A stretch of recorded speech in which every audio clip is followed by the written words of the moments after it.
বাংলাদেশের বিরুদ্ধে অপপ্রচার করছে। শুভেন্দু বাবুদের তল্পি বাহক হয়েছে। ওখানে যারা সত্যিকারের প্রগতিশীল অসাম্প্রদায়িক তারা এই সমস্ত মিডিয়াকে বলে কি জানো, গদি মিডিয়া, মানে যারা গদিতে আছে সেই গদির তল্পি বাহক মিডিয়া এক একটা বয়ান, একটা ন্যারেটিভ তৈরি করছেন বাংলাদেশের বিরুদ্ধে। কারণ শেখ হাসিনার পতনটা একেবারেই মেনে নিতে পারছেন না, একেবারেই মেনে নিতে। 28 লক্ষ কোটি টাকা পাচার হয়েছে শেখ হাসিনার আমলে।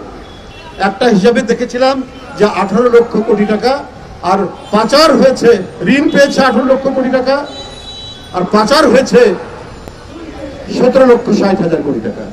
কিন্তু শ্বেতপত্র যেটা প্রকাশ হয়েছে সেখানে পাচার হয়েছে 28 লক্ষ কোটি টাকা। তাহলে